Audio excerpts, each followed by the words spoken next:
I quit my full-time job in June of 2023 when our daughter Hattie was born. Being surrounded by other people who are trying to do the damn thing is really helpful. We did an entire 138,000 last year was our whole sales from start to finish. I'm hoping to get, into the threes, closer to the fours by the end of the year. Last year in all of 2023, she did $138,000 in revenue. And this year, so far, only 6 months into the year, she's doing over $230,000 in revenue. It is amazing. And on today's show, we are going to peel back the curtain and show you guys a little bit of the transformation that Paige and Rachel have had in their business over the last year. Specifically, what they've put into place, what strategies that they've used to really be able to create this 2 times revenue, and what they're looking forward to in growing their business to $500,000 in 2025. You guys, if you've ever been in a position where you're like, I just don't know how to get to that next stage in my business, then this episode is for you, because Paige is so transparent in talking about their journey and exactly what you can do too in your business to really see that 2 times revenue. All right, Paige, I am so excited to get to chat with you today all about really the growth that you've experienced in your company over the last, 18 months. And I'm just excited to kind of honestly to walk back through it with you too, because I've obviously been there through so much of it. But I'm like, wait a second, you guys have just skyrocketed. So thanks for being here.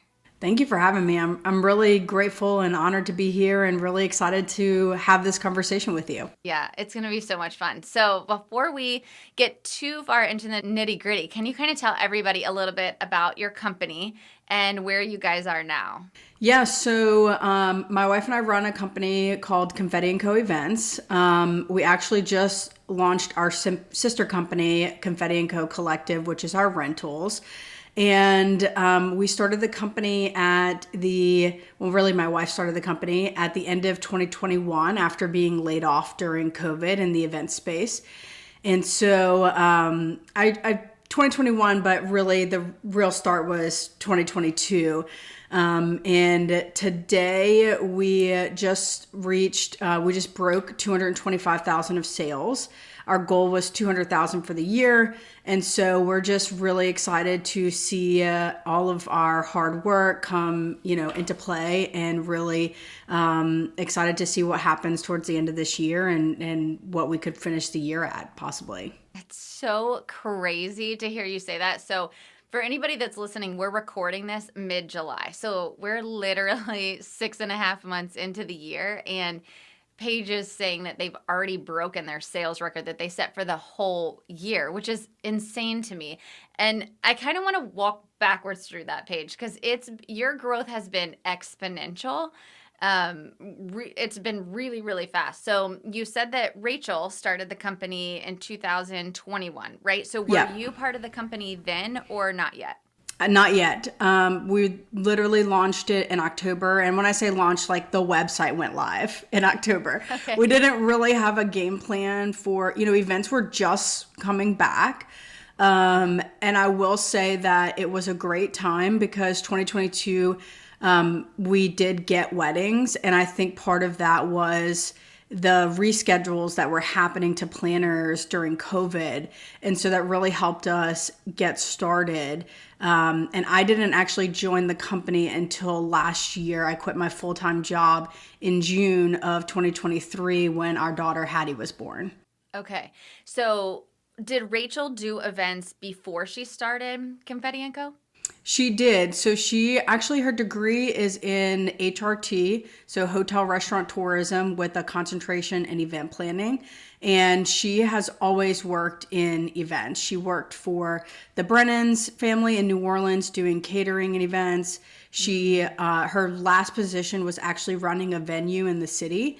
And that's where, obviously there weren't any events happening. So they furloughed her, and we just decided to take a risk and start her own company. And here we are today. We're both employed by the company and just really excited to see what's happening in the next few years. Yeah. Gosh, that's so crazy. Okay, so she starts the company October of 21. 2022, we all know, was banana. So you guys got to scoop Yeah. up a lot of that business, which was amazing, right? Yeah. But here you are in 2024 having really your best year yet. And Yeah. that doesn't just happen by mistake, right? That's not just like, oh yeah, weddings just kept falling into our lap. Tell me a little bit more about when you joined the company in 2023. So summer of 23, it's low season really in Louisiana too, right? In the summer. Yeah. And then your daughter was born, which is amazing. And so what made you guys decide like, oh yeah, we're just going to I'm going to quit my job too and we're going to go all in on this? Well, I had spent almost 8 years in finance as a financial advisor, and I knew that I loved people. I love sales. But I started to, once COVID happened and we were all just like stuck at home, I realized that once I didn't have the atmosphere at an office, that I really didn't love what I was doing. I was just surrounded by people that loved what they were doing. And so I kind of got like pushed into that. But I really started reflecting through COVID, watching Rachel follow her dreams of like, what do I want to do? And it became really clear that I loved being an entrepreneur, I love sales, and that I could really be an important role to really help us grow the company. And like you said, I quit my job in slow season, which to think about where we were last year to where we were today, and the just the finances of the company is insane. You know, I remember thinking like, are we going to be able to eat? Like, we just birthed our daughter. I just, quit, and I wasn't making money anymore. And I did realize it was slow season. So it was, we both did take like a little maternity leave. My wife did carry our daughter, but we took leave together, and that was a very beautiful thing for us to do together. And I realized very quickly, like, we had missed the boat. And so I believe I discovered you around right before fall of last year. And I knew that from my experience in finance, we spent a lot of time doing like client builder groups and talking about sales together and talking about our business and what we were doing to get prospects and things like that. And so I knew I needed something like that to support me as I was joining Rachel in the company. I just didn't know what it was. And I have to say, your Facebook ads are very incredible, because somehow I got pinged on the Facebook ads. And after that, it was like a match made in heaven. I've been all in ever since. And you've been a tremendous asset to us in the growth of our company and what we're trying to do going forward. You're so sweet. Every time I speak with a student who says your Facebook ads are exactly what brought me in, my ads manager's like, job security, like she's never going anywhere. Yep. Because I really do feel like, what I love about it is you kind of keep seeing it come up over and over, right? And it's like, yeah, I do need help. I know that I need help, but is this the right program? Which is why we do shows like this, because it is an investment to see somebody online, right? And you see their testimonials, but it's still like, is this the right program for me? What I think is interesting about when you joined Paige is that, one, it was low season. Two, you guys had just had a baby. And three, you weren't making an income anymore. So you still chose to make that investment. And I kind of wanted to touch on that for a second. What made you know, like, I have to invest to be able to grow my company? Was that something that you learned from being in finance and corporate? Or do you feel like you were just like, I got to do something? Like, kind of walk us through that. No, it was definitely a learned behavior from being in the financial field. One of the things they always preach to us, this is a very like, burn the boats. I don't know if you've ever heard that phrase before, but it's like, there's no way back. The boats are burned. And it's, while that's a funny analogy, it really is so true. When you have something to fall back on, you just don't put 100% into what you're doing. And that's why I knew I had to quit, because we did think about me helping her out, like on the side to try to figure out, hey, is this something I really want to do? And I just knew like that's not going to work. The only way I was successful as a financial advisor is I made it my only job. And that was a commission only career. And so very similar to what we do now, a lot more resources than what we have now, which is why finding you was like a dream come true. Like I came from a world where resources were just like, I mean, it was like Google, but you had your own website for the company. Yeah. And then you start your own and you're like, where do I go? And so that was very much so a behavior that was learned from watching people over and over and over again, hearing people that I worked with, clients that ran businesses that would share their story. And so I just told Rachel, and I'm a little bit more of like a jump off the cliff person. Rachel's a little more reserved, which is why we do really well together. And I would say, so I used to tell people all the time I was impulsive, and somebody corrected me one day and they were like, you're decisive. That's a difference. And I'm like, hell yeah, you're right. I am decisive. That's it. I'm decisive. And so I just decided like, this is what I'm doing. Once I found you, it was a no-brainer because I knew if I could just find one or two things that you were doing that would help us make money, if it would provide one sale, it would cover the cost of what I was paying for you. And believe me, we have made way more than just the, one sale in my head that would help us pay for what we were doing with you. And that's why I've continued working with you and will continue buying into it, just because I know you're growing and I want to hear the stuff you're learning about to keep growing our company. Yeah, I love that so much. It reminds me so much of mine and my husband's story, because when he quit his job, it was a kind of a similar scenario. It was like, burn it. Like, this is it. It's all or nothing. And also, we had our third daughter, but it was like, there just wasn't an option. Like, it was either we're getting rid of this company or you have to quit your job. Like, there's no way that I can continue running it myself. But there also wasn't necessarily the funds there to support us. It was like, if you quit, then I will have so much more time. And I love that. I've really loved watching you and Rachel, because you've been able to take so much of that back end, which is so difficult for a lot of wedding pros, because it's like you're trying to do your craft and be amazing at it, but you also have to do sales and marketing and HR and finance and all the things. And you're really great at taking so much of that business back end on. Yeah. And I do think that's what makes you guys work so well together. I'm interested, once you joined the program, because you joined last August, so about a year ago, which is crazy. It feels like it's been longer than that, honestly. I know. It feels like forever. There's never a time I didn't know Brandy Garr. I feel like, I love every time I get to work with you guys. I'm like, I just love action takers. And I say that a lot. I'm like, we take our client results very seriously. If you're going to come into my program, I want you to come in and be ready to do the work.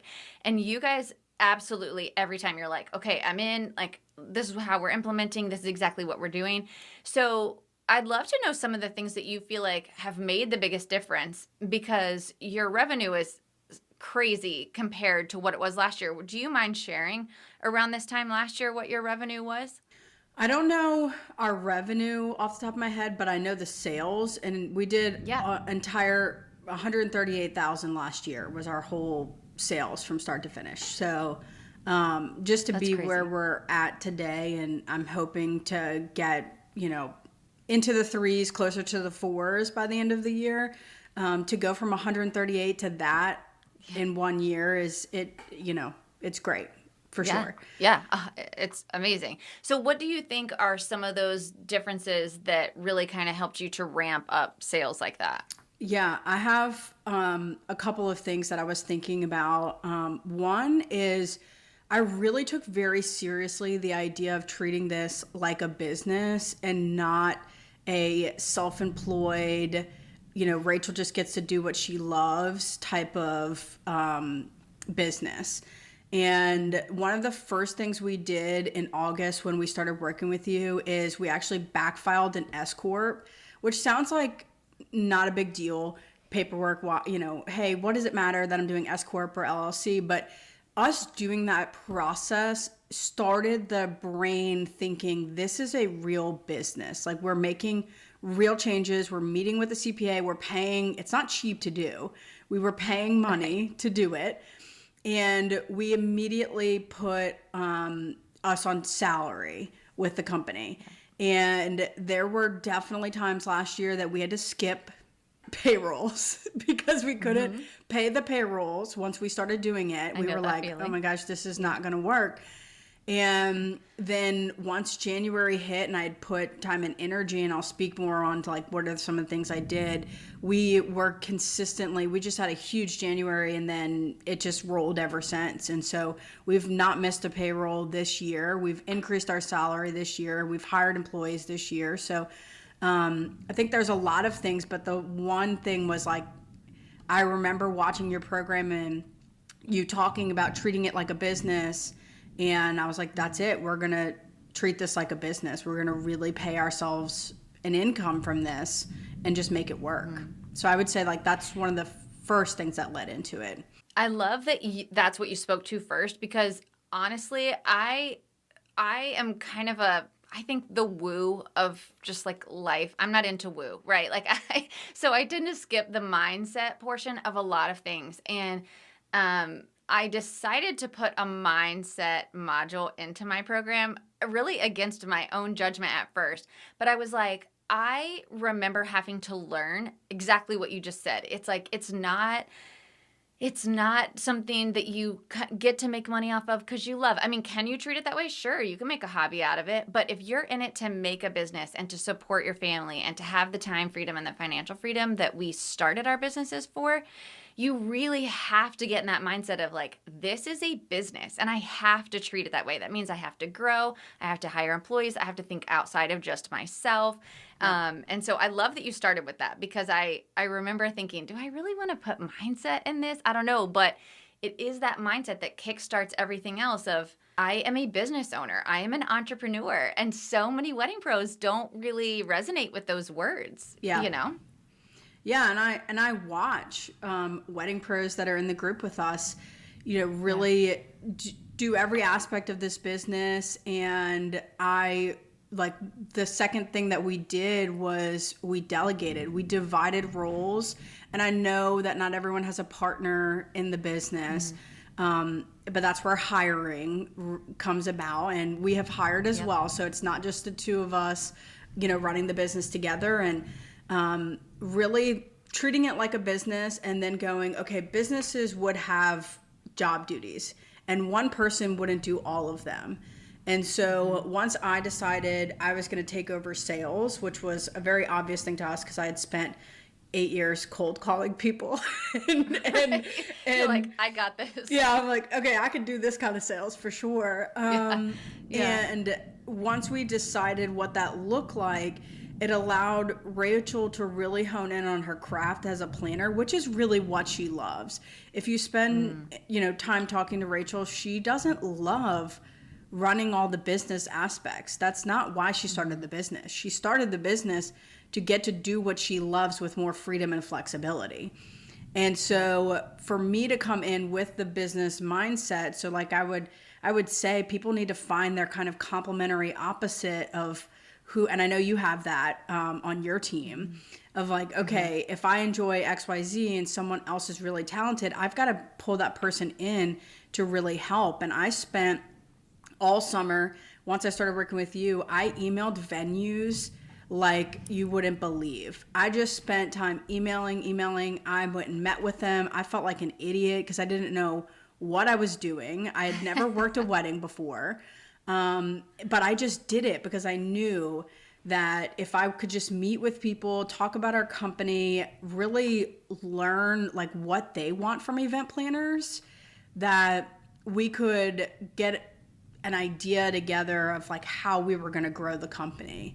And that's really what I think has led us to having, we do get referrals from other venues. We are on the Knot, so we get a lot of, you know, leads from the Knot as well. And that's what's kind of led us to the success that we've had so far this year, is the effort we put in last year. Yeah. It's interesting to me that you said find your complementary skill set. You and Rachel do have the ability to have obviously a partnership, and we have several companies in our program that are business partners or spouse partners, right? Not everybody does have that, but that's why I talk so much about finding your right hand. Like, you've got to find that right hand. I hope that you guys are hearing that what Paige is saying is that, like, to grow your business, you have to invest in having the right people in the right places. And if you are not the one who can sell and network, and you're just like, listen, I'm a killer, photographer, DJ, planner, whatever it is that you do, but you're not good at networking and putting yourself out there and selling, you may need to hire a complimentary person to do that in your business. That's been so much of what's helped Paige and Rachel grow.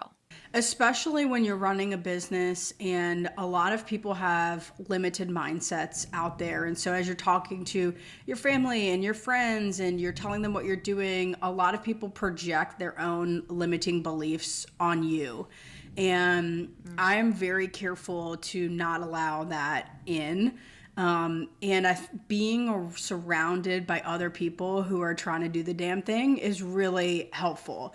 To hear people's struggles, to hear people's wins, to watch what people are doing. I follow a lot of people on social media, and it's really cool what people, like, I'm not the only one growing. There's tons out there, and it's cool to see what they're doing, and to be able to have that inspire what we're doing is really helpful, and it keeps you going, especially when times are tough. And like last year, we needed nothing more than to have a group of people, and we found that. And so it's been really helpful to just have people to collaborate and brainstorm with and hear their struggles and wins and all those things. Yeah, I agree with you 100%. It makes me sad when there's somebody who drops into my DMs or into a comment on one of my posts, and they're just like, the whole industry is down. No one is doing well right now. Like, no one is winning. And I'm like,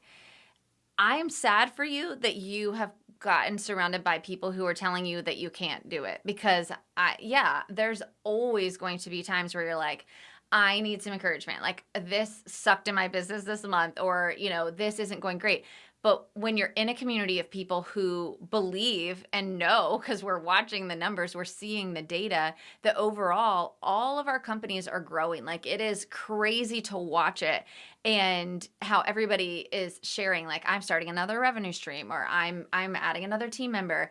And I think it's really, really encouraging to myself too, because it's just so cool to see, like, if you want to win in this industry, you can. It's a matter of how hard you're willing to work and what you're willing to put into it. But the longevity that you're able to get from it is so amazing. I want to touch really quick on you building out a team, because this is exciting. I mean, you guys already have both of you to support, but you're building out a team, which is really, really exciting. Can you touch on that for a minute, how you felt about adding employees to your business? I would say that we have different feelings. Rachel and I have different feelings on it. I think very business minded. So for me, I don't have any ties to my caliber of event planning because I've never done it. So I'm just like, this is what we have to do. I would say Rachel has a little more reservation behind it. So we've had to kind of meet in the middle. This is what is really good about finding people that have different skill sets, because you can collaborate, you can go through pros and cons, hear each other out.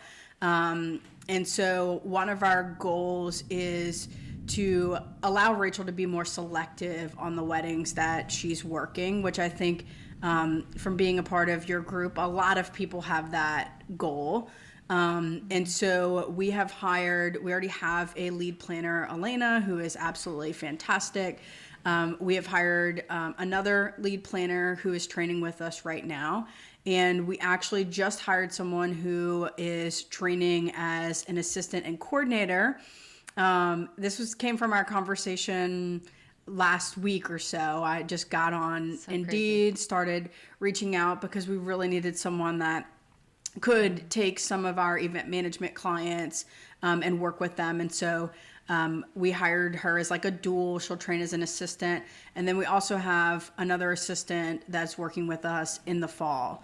And so to come from just Rachel and I to, 4 or 5 employees is really incredible. And that's one of the things we're working on right now is our operations around hiring and training and developing and just not having to recreate the wheel every single time, having that system, that process of this is what happens, everyone knows. And that's, again, y'all have been very helpful in sharing information to get that going for us. Yeah, I think hiring team is by far the scariest. And you guys have had some great experiences with hiring and some not so great experiences with hiring, right? Yep. And I always like to kind of, I definitely don't want to sugarcoat building a team. It is hard, right, to build a team. And it's like, but once you find, I mean, you guys have at least one member of your team. Some of the other ones are newer, so we're excited to see how they're going to fit into the team. But at least one who is just a rock star, and she's incredible and amazing, right? And so sometimes you have to go through a few to find a one, right? But I love that you haven't been discouraged by it. You guys are like, okay, we're learning from this. It can be a challenging process, but okay, we're going to move on to the next and move on to the next. What did we learn from that hire that we didn't love? And so I think that shows a lot of resilience as a business owner too, because it can be really easy to just be like, screw it. We're going back to just being the two of us and we're not having a team, which is just moving backwards. Right? Yeah, we're very clear on having a child will do this to you as well. I'm sure you know. We're very clear on like what we want. We want to be able to be there for our daughter. We want to be able to be there on Saturday if whatever she decides to do, or if she decides to do nothing, we're just there with her on Saturday. And that doesn't happen if you're on weddings every weekend.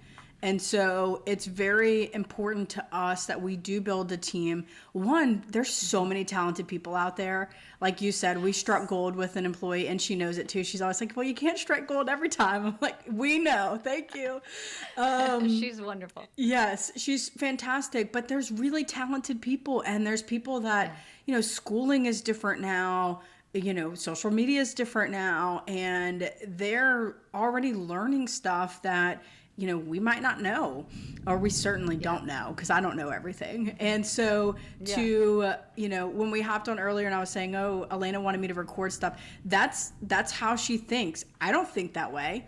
I'm not like, oh, let me record myself for social media. That's someone who is really talented in a certain area, and there are those people out there, and I know that, so I keep that like very clear in my vision as I'm thinking about growing a team. But of course you get some not good people. And I will say, for anyone listening, one of the lessons we learned the hard way was not calling references. And now we call references for everybody. Even this role that I just hired as a part-time for assistant and coordinator, we called the references because it just makes a huge difference to hear them talk about the person that you're trying to hire. And we have not hired people based on their references. Even though they did a fabulous interview, if you don't have solid references that can attest to that, then it's just going to save time from having to hire, do payroll, and then fire someone right after that. So I will that's one of the biggest things that we changed and lessons learned for sure. Yes, I'm so glad that you touched on that because yes, that was a huge lesson for you. And then it worked out, like it helped you so much in your hiring process. It's been a lesson that I've learned over the years too. It's like people can interview really well and they say all the right things and you're like, yes, I love this. And then you call the references and they're like, no, girl, no, dodge this bullet, or even just one thing that you're like, no, that would be a deal breaker for me that they tell you. And so I'm glad that you touched on that because I think that that's really, really huge. And we tend to skip over it because as, creatives, we're like, oh, but I love this person. They were so nice. Yeah. And we're don't being lazy a little bit. You're trying to hire quickly. You really need to get the role filled. And we learned that the hard way. Okay, so Paige, I have not asked you this question. And I didn't prepare you for this question. So maybe you'll know, maybe you won't, but we'll see if it makes it into the edit after I ask you. But tell me, I would love to, based on you've had a year under your belt now inside the program and you've just had a killer year. Have you thought about what your 2025 goal would be? For some reason, $500,000 in sales/revenue feels like my next my next thing that I really want to push for. Okay. That can be a combination with the rentals that we're doing now and the event planning, but I just really would love to hit that threshold and move past that. And then as far as like not a numbers goal, truly and honestly, being able to choose the weddings that Rachel wants to work on is the biggest thing. If we can walk out with the end of 2025 not having Rachel be booked all the weddings that we have had to do the past, few months, it would be a game changer for us as our daughters, getting older. And I'm taking some of your advice right now. We are hiring.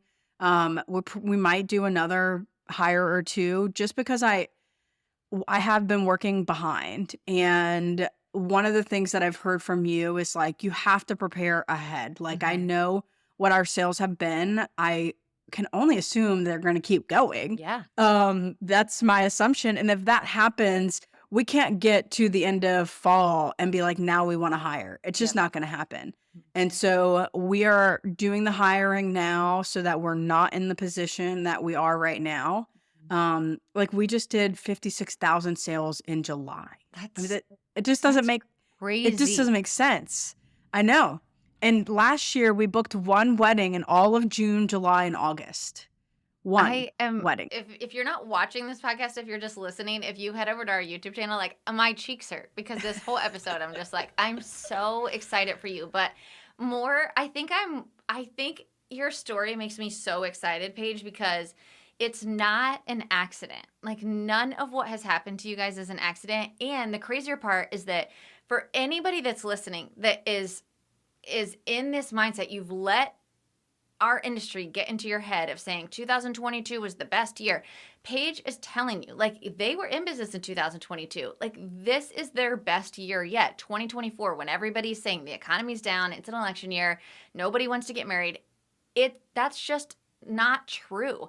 You have to work differently. You have to work harder. I think that there's different strategies that you have to implement than we were able to do pre-COVID or even, well, Lord knows, you didn't have to do anything in 2022 to really get business, right? Yeah. Like anyone who was breathing that was a wedding pro was able to get business. But now that's the point.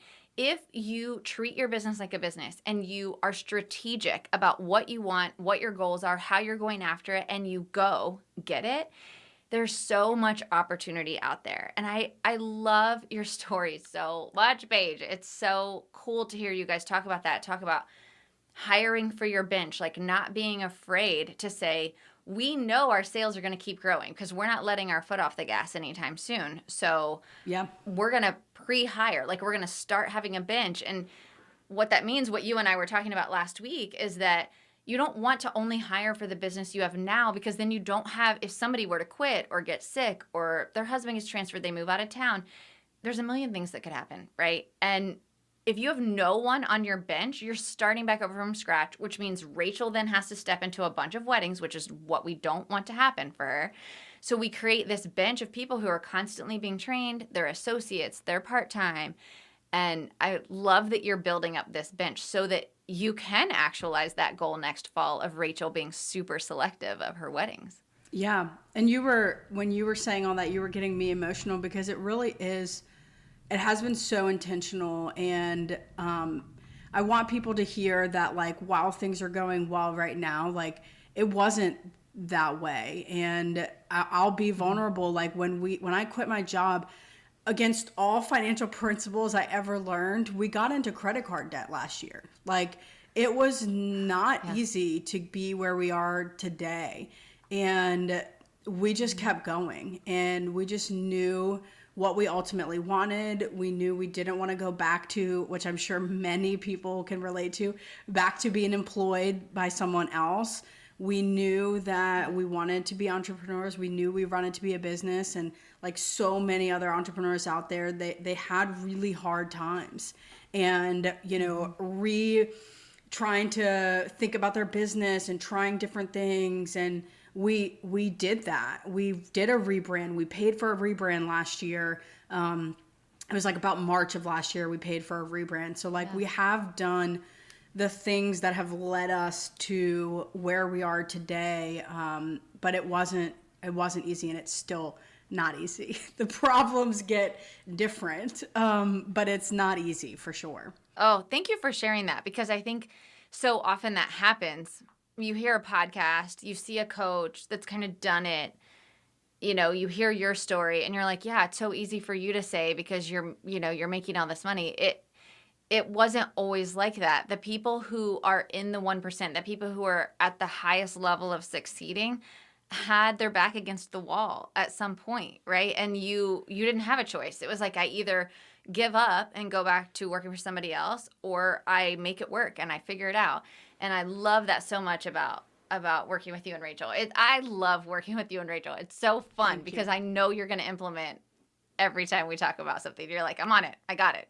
I'm in. Yep. Well, Paige, this is so exciting. And I definitely will have to do an update show at the end of 2025 because I feel like you guys are just on this crazy trajectory. And I've loved being able to let people see Katie's journey. She was on the podcast, I think, for the first time in April of 2021.